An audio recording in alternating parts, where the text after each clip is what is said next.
Hello class. So today's topic to discuss about is going to be vertical circular motion. Okay.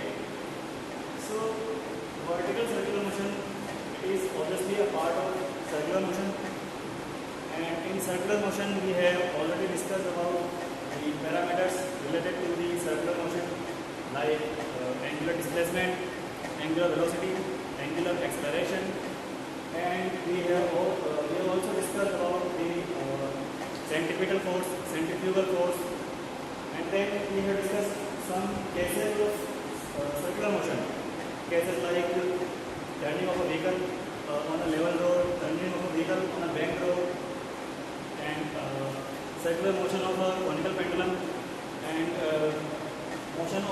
circular motion of a vehicle in the death. But all those cases, they were related to horizontal circular motion, where their circular path lies on the horizontal plane. Okay. But today we are going to discuss about the vertical circular motion. Okay.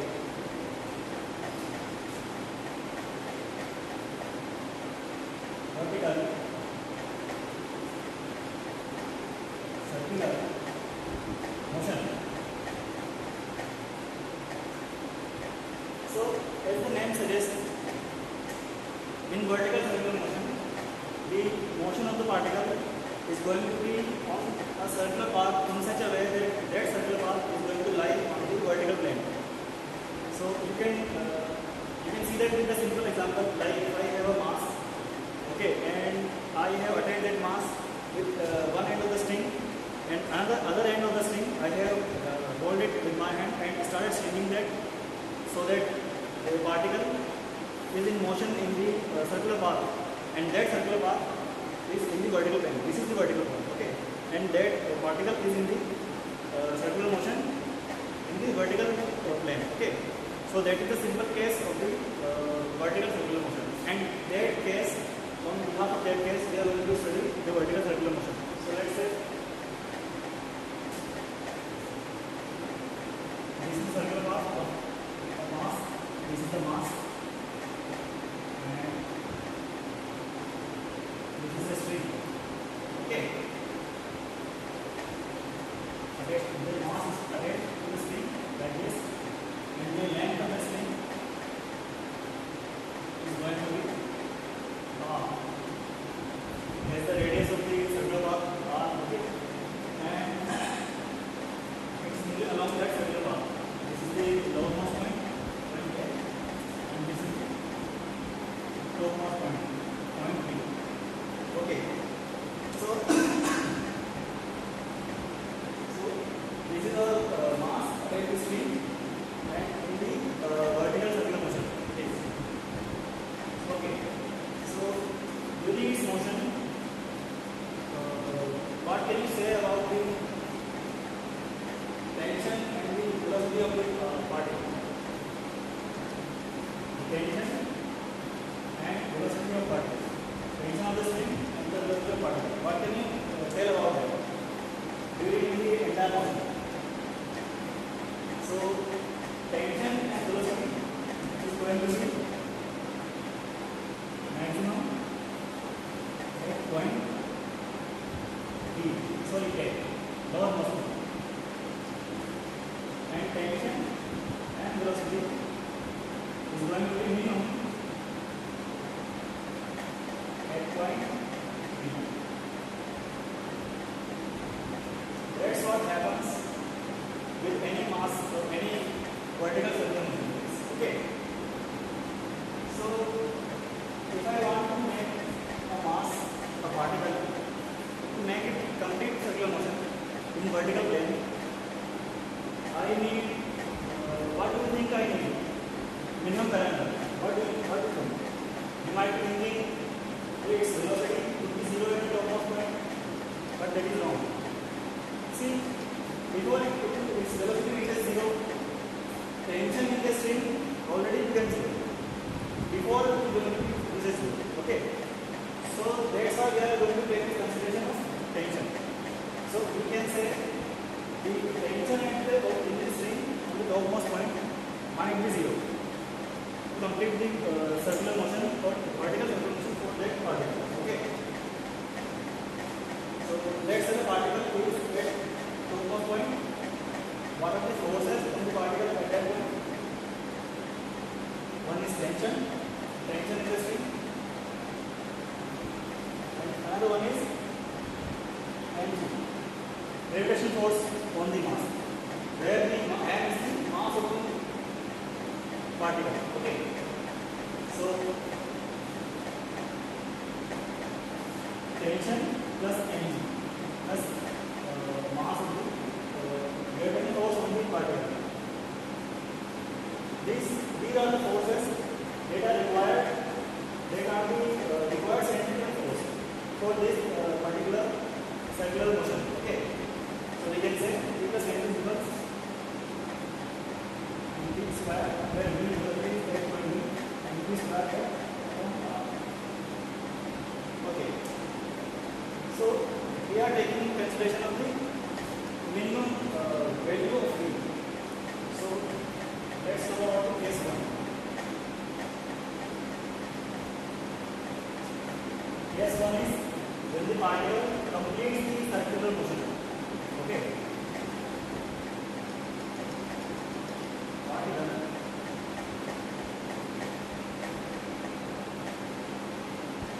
completes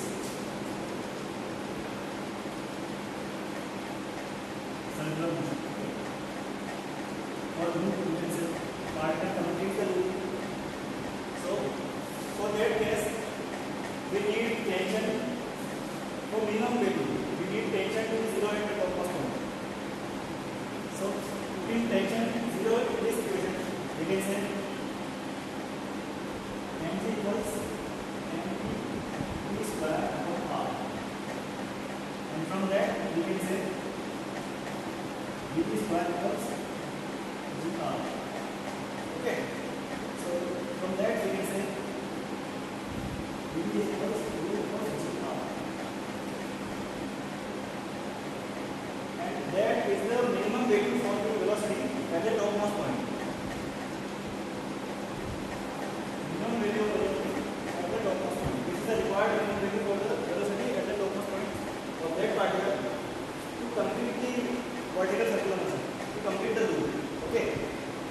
So now as we have find the minimum velocity at the top point, what would be the minimum velocity at the bottommost point?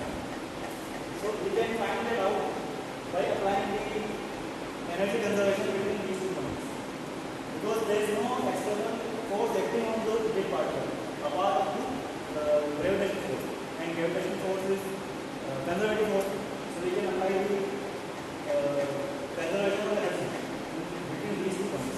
Okay. So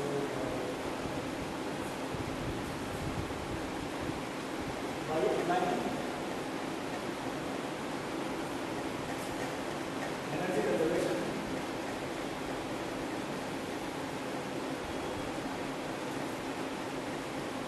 between A and B. Okay. So how can you apply? Total mechanical energy at point A of the particle is going to be equal to total mechanical energy at the point B. Okay. So we can say what is total mechanical energy? Kinetic energy of particle and potential energy of particle. Okay. So kinetic energy of particle at point A plus potential energy of particle at point A is going to be equal to the kinetic energy of particle at point B plus potential energy of particle at point B. Okay. Total mechanical energy of particle at point A equals total mechanical energy of particle at point B. So what is the kinetic energy of particle at point A? Let's say the velocity of particle at point A is dA, and velocity of particle at point B is dV. We already find out the minimum value for that. So kinetic energy of particle at point A is going to be half dA square plus, we are assuming this as a reference point. So we can say potential energy at this point is 0 plus. So this would be equal to the kinetic energy of particle at point B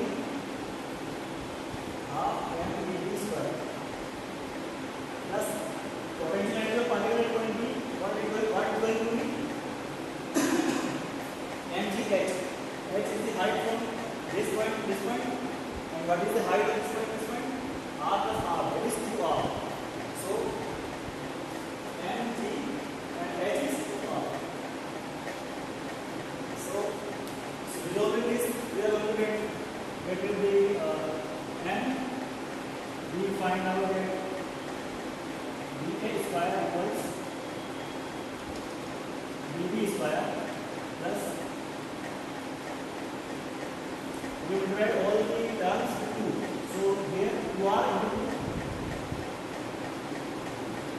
4gr. Okay. So as we know, minimum velocity, to find the minimum velocity at the point A, we need to put the minimum velocity at point B. Okay. Of the particle. And this is the minimum velocity of particle at point B to complete the circle. So we can say dk is equal to putting the value of dB, we can get it from that point, we can say it is gr plus 4gr. So we end up dk square equals 5gr. Okay. So now further we can say dA equals root 5gr. So this is the minimum velocity required for particle at the lowermost point to complete the circle. Okay. Copy that.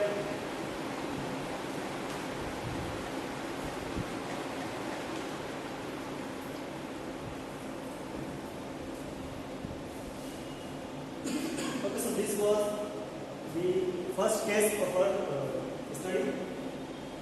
Now let's talk about the second case.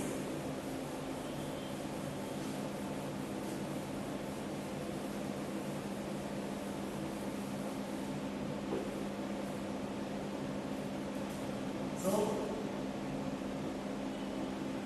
what if the particle didn't get enough energy to reach out the way of flow? Okay. So let's say if the particle has just enough energy to oscillate in the lower half circle of this vertical circle.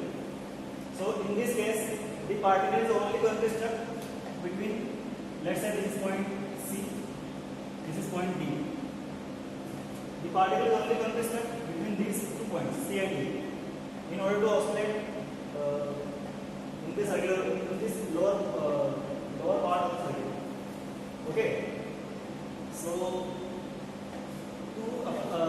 to solve this case, let's say this is case 2, where particle oscillates in lower half circle. Okay. Particle is oscillating in lower half circle. So particle only going to oscillate between these C and D points, because if, to apply this case, we put velocity 0 at this point. We apply 0 velocity at this point, so that applying the energy conservation theorem between these and this point, what we are going to get?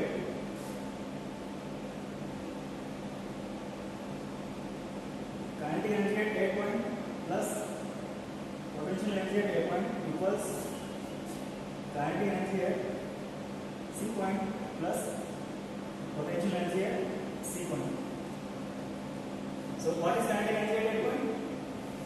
That is half V square plus what is potential energy at A point? 0.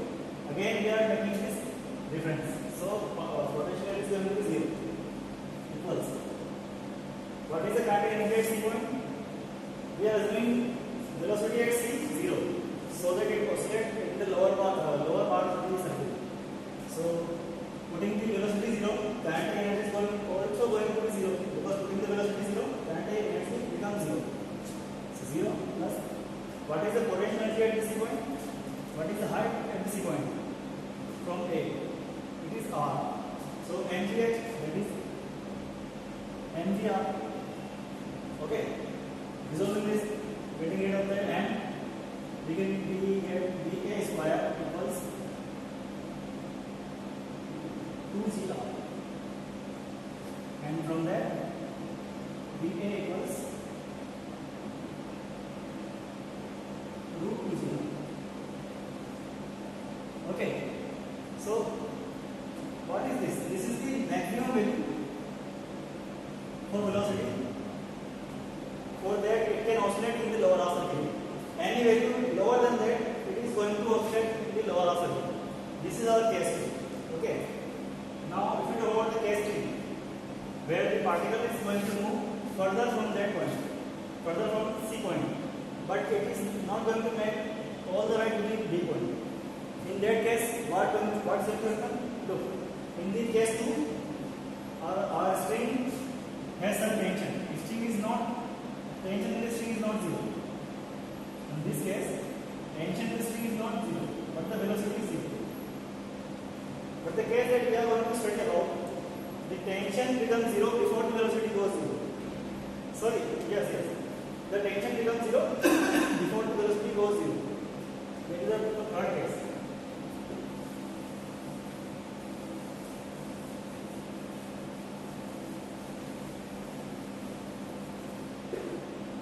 So here's our case 3.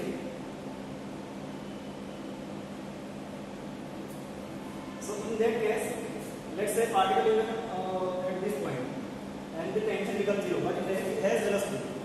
So it goes like a motion like this, as you already seen, projectile motion. Okay. If let's say the particle is on that point, it goes like this. If it loses the tension, it goes like this. So it follows the trajectory. If it loses the tension, okay, between B and C points. So we can say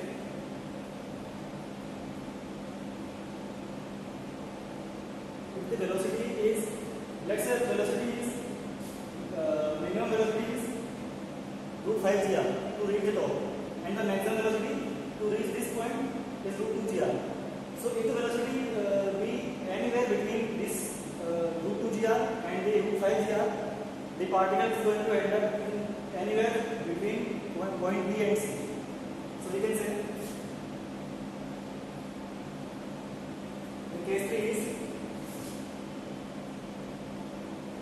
particle leaves the circuit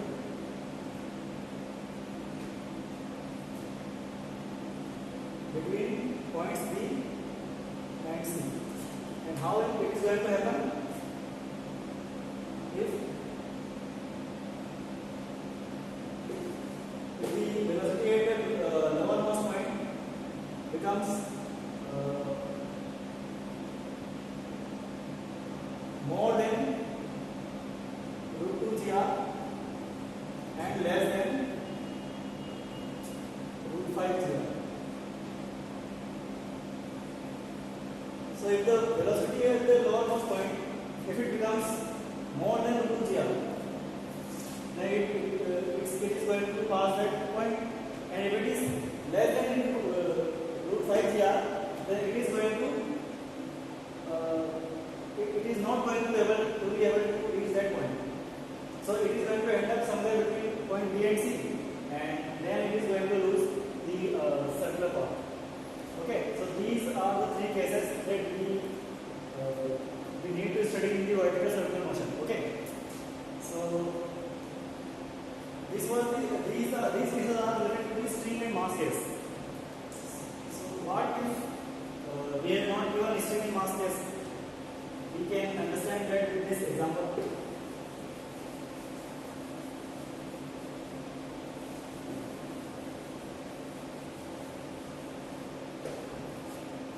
So let's say we have done, but before we go any further with that, I want to tell you that if you are going to any situation like you need to find velocity of particle at any point during its circular motion, what you need to do is apply the energy conservation theorem, and then you can get the velocity of particle at any point. Okay, so let's say we are not given the case. We are not given the case of the string and mass. We are given a case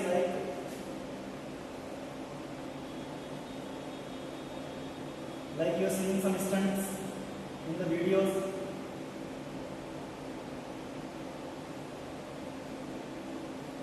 They are given like there is some particle and it needs to complete that loop in order to complete that loop, what height should it have? Okay.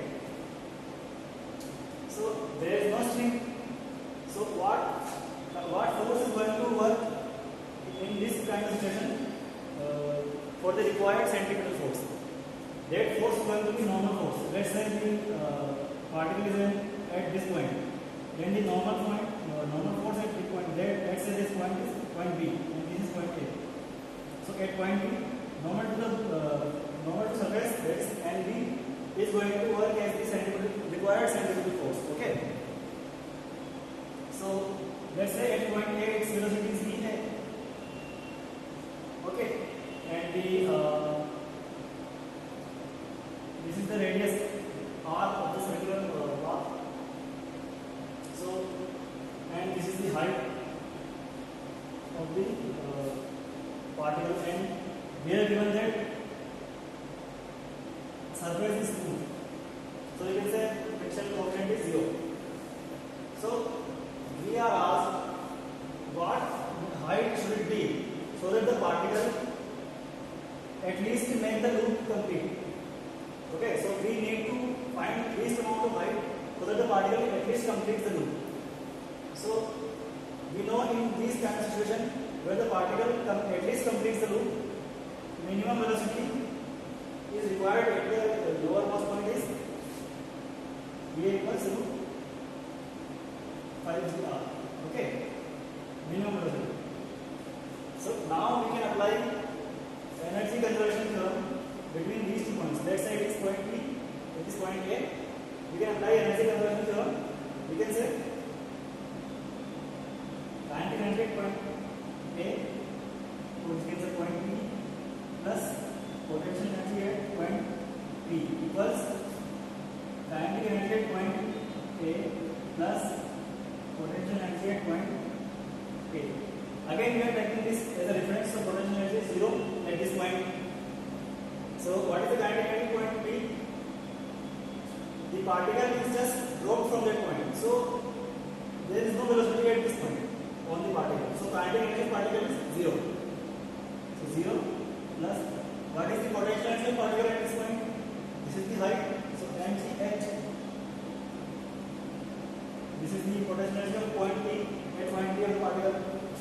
Now kinetic energy at the point A of particle. So what is the velocity of particle? VA. Half mv square plus what is potential energy at this point? 0. So this is our equation. Get your DM. So VA square equals 2gh. What is VA square? We have value for VA square 5gr. So we can say, putting the values, h is going to be